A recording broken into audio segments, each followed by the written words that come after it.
The largest ever multi-country COVID study has revealed, get this, that potentially vaccines cause adverse events. Does this mean that the truth about vaccines is beginning to permeate even the mainstream media? Hello there, you Awakening Wonders. Thanks for joining us on our voyage to truth and freedom. Remember, you can support our content by becoming an Awakened Wonder. We make additional videos every week and do live interviews with political figures, journalists, real journalists, I'd call them, that you will enjoy. There's a link in the description. If you can join us. Join our movement. For surely now more than ever, it's become evident that people that once existed on the periphery with marginal views were in fact the adults in the room. Those of you that were saying, have they had enough time to conduct these clinical trials? Are you sure there's not adverse events? Does natural immunity suddenly mean nothing? Are you supposed to vaccinate in the middle of a pandemic? All of those questions that sort of sounded reasonable at the time have now been officially deemed reasonable as a result of the largest ever multinational study that has revealed, as you already know, not as a result of this study because you knew already, that vaccines cause adverse events. I wonder though, given some of the connections and funders of this study, whether this is damage limitation or how this will play out, because the CDC are involved in this study, Pfizer are involved in this study. So I'd love to know in the comments what you think is happening strategically. Is it that there's been such a swell of information from independent media, from radical renegade,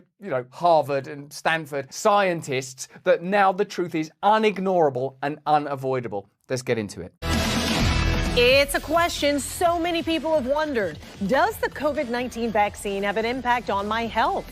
Yeah, so many people have wondered, making it out. It's like, oh, they're men on the moon. I do wonder sometimes, did we actually go to them? I mean, that flag looks strange. Is there more than one light source? And now we're like at the point of acknowledging that people are going, excuse me, I had a bloody heart attack. I was a world-class athlete. Now I can't stand up straight. My face hurts. My lip isn't moving properly. Many people have wondered if they're being lied to on an unprecedented scale. Here's the news. You were. Now, the largest COVID study ever conducted is providing some answers. A link between the vaccine and heart and brain disorders has been uncovered. Oh, bloody hell. Armageddon, the apocalypse. What's interesting, and what will be interesting, is how this is seeded into the mainstream, how it is mitigated, and how it's offered as a kind of palliative, when really what I'd like to see at this point is world leaders and Albert Bourla coming out and sort of standing with their hands crossed in front of their reproductive organs, say, I'm very, very sorry, we lied on a massive scale about this product. What they'll do is, I suppose, minimize this and use this as an example of transparency, but this is not an example of transparency. This is an example of what has had to happen as a result of constant pressure and the ongoing inevitable revelation of a medication that's this controversial and has had this degree of negative impact. If this could have been avoided, it would have been avoided, but it couldn't be avoided, and you participated in that, so well done. Yeah, researchers with Global COVID Vaccine Safety Project reached this conclusion after collecting data from nearly 100 million people across 8 different countries. Today I spoke with a local medical expert who says the COVID vaccine still outweighs the risks. Oh, yeah, okay, yeah. So we also talked to everyday people about their attitude toward getting the shot. I'm going through a lot of mental and physical things now and it wasn't like that before. Elizabeth Foster says she questions if the COVID-19 vaccine she took in 2020 has anything to do with the decline she says she's experiencing in her health. Let's for a moment pause and acknowledge that now you can have someone on the news saying, I'm worried that this vaccine's giving me headaches and making me feel not very well. Because it's not that long ago that actual news anchors went, you should be shamed if you ask questions about this vaccine. I think we have to stop coddling people when it comes to this and the vaccine, saying, oh, you can't shame them. You can't call them stupid. You can't call them silly. Yes, they are. Oh, seems that you've changed your perspective. Now let's remember their tone and their temperament during the pandemic period. People were hysterical and ridiculous. It's irresponsible. You shouldn't be allowed to say that. Or whole companies were employed to censor information online. Experts telling the truth, trying to pre-warn us. Oh, excuse me, this could cause heart disease. You don't use spike proteins in this way. Excuse me, I actually invented this process and this isn't how I intended it to be. Shut up. You are all hysterical vaccine deniers. You are killing people's grandmothers. Many of you will have seen seen the British Prime Minister and former Moderna investor Rishi Sunak pilloried on a TV news programme by someone who themselves said that they're suffering from vaccine injury. It seems that the evidence is mounting at such a rate that it's become unignorable. I spoke recently with Pierre Corey, and you can see that interview in full on our channel, who was one of the people who very early on in this pandemic period raised the alarm about the nature of these treatments. This information has been available for some time. I'm fascinated to see how this is going to play out now that it's permeating these spaces. Foster still digesting the new data released by the Global COVID Vaccine Safety Project, which studied nearly 100 million vaccinated individuals across 8 countries. The report specifically looked at the adverse effects of the Pfizer, Moderna, and AstraZeneca vaccines, finding the following. The study links vaccines to slight increases in neurological, blood, and heart-related conditions like myocarditis, pericarditis, and Guillain-Barré syndrome. What I suspect is happening here is that there has become increasing cynicism about vaccines more broadly, and perhaps the medical establishment and pharmaceutical industry as a whole, and that a measure has had to be undertaken in order to mitigate unprecedented cynicism. Because prior, if you recall, to the pandemic, companies like Pfizer were regarded with a good deal of suspicion. We're coming off the back of the opioid crisis that revealed that pharmaceutical companies, and in particular Purdue Pharma, put their profits ahead of the well-being and welfare of their customers, were willing to influence, bias, manipulate physicians in order to prescribe medications that they knew were dangerous. That showed us a template that we could have observed at the beginning of this pandemic. Now that that template appears to have been repeated, if not to such an extreme degree, I would say this is a strategy to manage the growing and, I would say, warranted mistrust of an entire industry. And I think what this study confirmed is pretty much what other smaller studies have said in the past, and that's the following. Number one, vaccines have risks. I think only a fool would say vaccines don't have risks. Where was that kind of reasoned, balanced conversation at the time? Forgive me if I seem hyperbolic and outraged and evangelical. It simply disgusts me to a degree to see this information now framed in the spaces that were so obedient and compliant and propagandizing during that period, and who contributed to whatever number it was, and, stay tuned, that were detrimentally affected by the propaganda and the unwillingness to have open discourse at the time when it was most relevant. Dr. Jonathan Cantor, who's an adjunct scholar at the Penn Center for Clinical Epidemiology and Biostatistics, reviewed the study. Cantor says the new research shouldn't erode anyone's trust in the vaccine, but instead prompt them to think about their own personal medical condition. Oh, think about your own personal. Do you remember how many times you watch dancing, vaccines, musical numbers? This isn't about you. You're socially irresponsible. And when people went, has it been clinically trialed for transmission? You're a conspiracy theorist. Now, where they're getting to is where we were like 2 or 3 years ago. So you stay where you are now, because they'll get here. In their own need for protection. What do you say to those folks who might have said, hey, we knew the vaccine was dangerous all along? Now here's the proof. There's no such thing as a drug that has an effect without a side effect. So everything has potential risk. The problem is, what is the risk of the thing that you are trying to prevent? And that's where it comes into play. So for example, if you have for parents, right, if you've got a healthy 3-year-old who's had COVID 4 times already, well, then I'd say, I don't know what the benefit is that you're going to get from getting that vaccine today. Actually, an even bigger principle than a child that may have natural immunity is this principle: open, reasoned conversation, bodily autonomy, free will, personal sovereignty, open-mindedness, a communal space of mutual trust and mutual respect, instead of propaganda, condemnation, shaming, supporting the agenda of the pharmaceutical industry, taking advantage of an opportunity to assert authoritarianism when it appears now it was not legitimate and it was incorrect. So even though it seems perfectly reasoned now to say, well, if a child's already had it and children aren't dying of COVID, what would be the point? That's what everybody was saying. What they're trying to frame this as now is, oh, there's a small risk of a whole bunch of stuff that people were talking about for ages. But in general, all vaccines, it almost goes without saying. It certainly did go without saying. I remember what they were saying, and more importantly, what they were singing and dancing and propagandizing propagandizing. And I remember, more importantly, what they were extracting. True information was censored. So it's not like, oh, you know, now we've had a little bit of time, we've done some studies, there may have been a few innocent mishaps along the way. Why did you need legal indemnity at the advent of this then? Why was so much money spent on organizations like Logically AI and various others censoring public voices that were outspoken on this subject? Mostly, certainly speaking for myself, simply regarding personal sovereignty, bodily autonomy, open conversation, legitimate experts from across the spectrum of opinion being incorporated into the broader narrative, given that we're demanding unprecedented measures. You can't pretend now all this ever was a few innocent hiccups along the way, as to be expected. All medicines have side effects. I don't think so. So in a sense, even this study is like, and now for the international gaslighting study that will reveal small mitigating conditions without acknowledging the phenomenal thing that's just taken place. But if you tell me that you've got a 84-year-old in a nursing home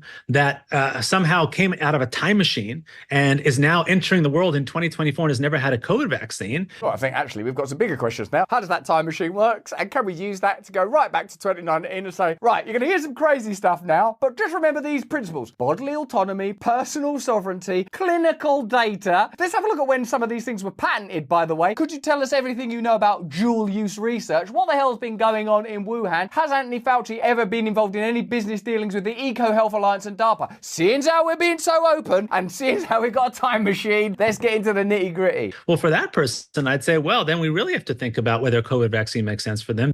And as you heard Dr. Cantor, they're saying, his biggest takeaway, and mine too after doing the story, was that, you have to look at your own personal risk and whether or not you have any contributing factors that could lead to some kind of complications. But I'm sure there are a lot of you who listen to that story, and like me, I'm sitting there going, what has happened over the past couple of years? I had the COVID shot, I had COVID, and then dealt with pericarditis like just this past Christmas. Mm-hmm. So I never had heart problems before, so I wonder. Right. Now I'm going to be doing some more research to figure out what in the world. Yeah. Don't do your own research. That would make you a conspiracy theorist. Certainly don't broadcast that research, because if that information is true, it will be regarded as malinformation. Next week on News, Joy is unable to join us today because she mysteriously died of being, well, a little too obedient. How astonishing to watch the actual news reach the point that a lot of people are at the very beginning. Personal autonomy, diligence, inquiry, good-hearted in every sense of the word, open-mindedness, and clarity of communication. Instead, if you remember, what we got is Albert Bourla on shows that were sort of vaguely like The View, being celebrated as if he was Justin Bieber with a syringe instead of a winky woo. And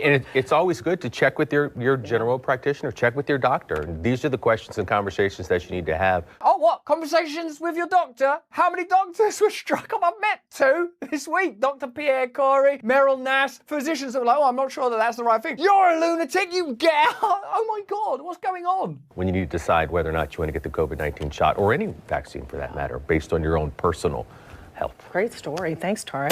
That was amazing. The news finally catches up. Also, what's the point in keep funding Ukraine against a country that's got nuclear weapons? And why would they blow up their own pipeline? And it just doesn't make sense that that bullet would bounce around like that before killing JFK. Shut, that's enough. That is enough news. Here's a bit more information on that study. A new study on COVID-19 vaccines that looked at nearly 100 million vaccinated individuals affirmed the vaccines previously observed links to increased risks for certain adverse effects, including myocarditis and Guillain-Barré syndrome. They confirmed that the shots made by Pfizer, Moderna, and AstraZeneca are linked to significantly higher risk of 5 medical conditions, including a nerve-wasting condition that leaves people struggling to walk or think. But otherwise, okay. What are the side effects? You may not be able to walk or think, but that cough that people have been getting, you don't need to ever worry about that or think about it or anything again. Now just get out of the office. I can't. But the study also warned of several other disorders. Oh, not just walking and thinking. Several other disorders that they said warranted further investigation, including the links between a brain swelling condition and Moderna's shot.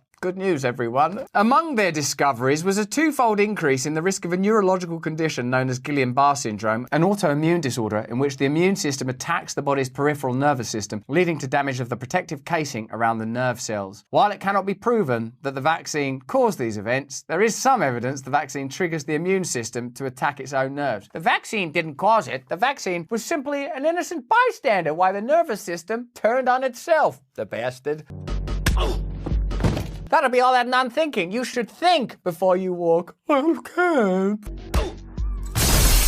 Meanwhile, the study also confirmed a 3-fold higher risk for a type of heart inflammation called myocarditis. I've heard of that. Myocarditis was seen most commonly in young men. It's believed to be related to immune response triggered by the mRNA vaccines by Pfizer and Moderna, which work by instructing cells to produce the same protein that sits atop the coronavirus. There was a greater than 3.7 times risk of a condition called acute disseminated encephalomyelitis, or, thankfully, ADEM, which causes swelling in the brain and spinal cord that damages the protective covering of nerve fibers in the brain and spinal cord after the first dose of the Moderna vaccine. I wonder if Moderna included that in the reports they've been paying so much money for on disinformation and malinformation on the internet. Oh, it might cause some brain swelling. Shut up! The study also found that after getting the first dose of the AstraZeneca vaccine, there were 1.9 and 3.9 times increased risk of transverse myelitis and ADEM, respectively. That's astonishing, and I think, according to Pierre Corey, would warrant in any other medicine its withdrawal. Bell's palsy, which causes temporary weakness or paralysis of the muscles on one side of the face, had an increased odds of 1.05 after a first dose of the Pfizer vaccine. Just remember the hysteria that surrounded reluctance, hesitancy, and even conversation at the period of endorsing and sometimes mandating of this product. That when I see somebody out in the world who's not wearing a mask, I instantly think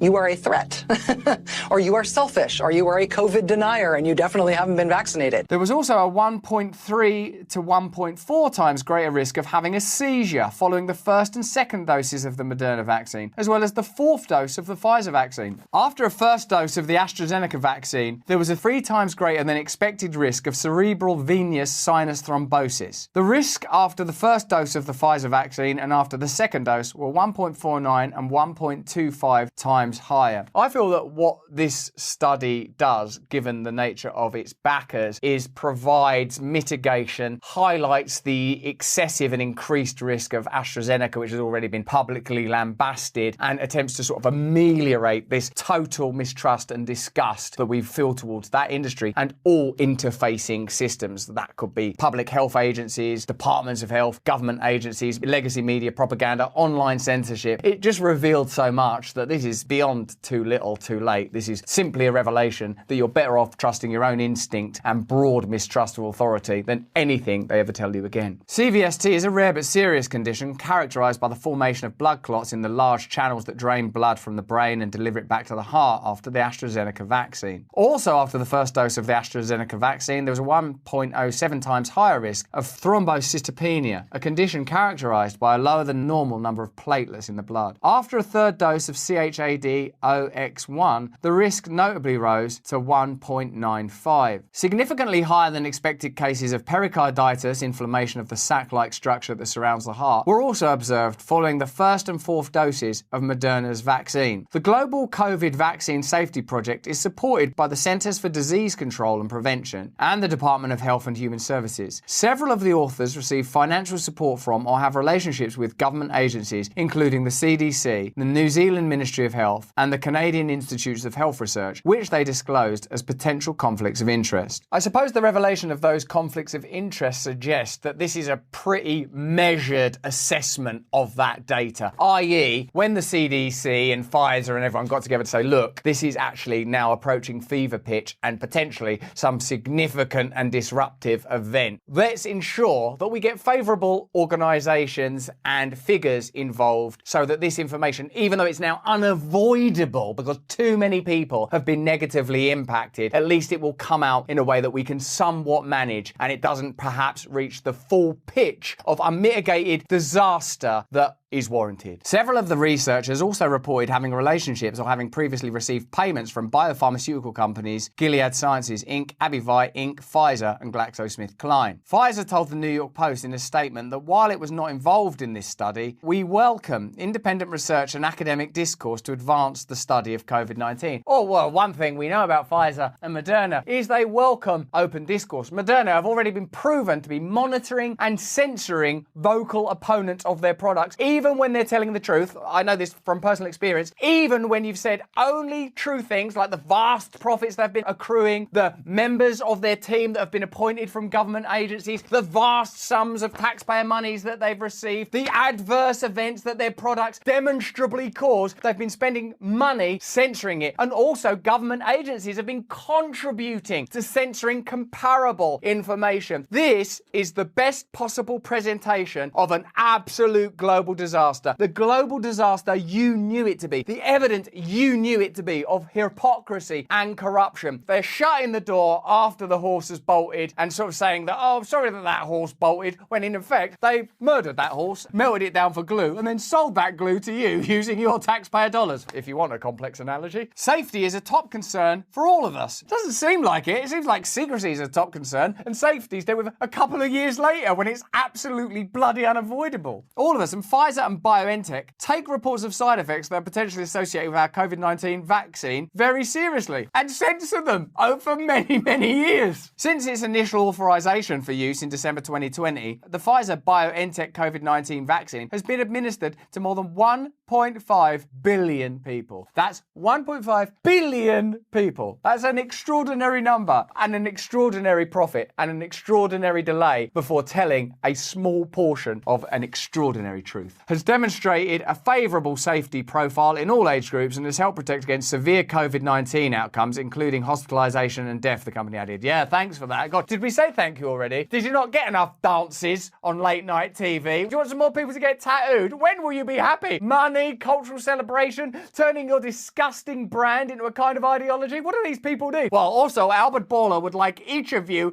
to massage his shoulders once a week. Well, I would, but my left hand's not working. Also, I can't think or walk. Well, you'll have to get there somehow. Moderna and AstraZeneca did not immediately respond to requests for comment. Either they were counting their money or counting their victims. I want you to hold in your mind what we just watched together on Legacy Media. Essentially, the kind of reasoned discourse that could have been available to us from the beginning had it not been for the deliberate, publicly funded and privately funded, illegal, in my view, and potentially more broadly, censorship that took place during the pandemic period. You were right, not them. You were right from the beginning. I suspect that this massive study is an attempt to mitigate and control the information. I don't at this point expect transparency, clarity and largesse from organisations that have behaved so appallingly in the last 3 years. I feel that this is a point where we have to hold the line, stay clear and stay awake. That's if you're able to think and walk for some circumspect reason connected to self-preservation. Hey, but that's just what I think and walk. Let me know what you think and walk in the chat and comments below. Remember, become a subscriber and also support our content if you can, because we're ahead of the curve in one or two other areas, I suspect, and you might want to hear where we're going. Stay free. Hey, thanks for watching. If you want to see more uncensored content where free speech can flourish, join our live stream. Click the link right here to watch the next video if you want to, or become a member of a growing movement. Download the Rumble app and you'll be informed every time we make a new piece of content. Stay free.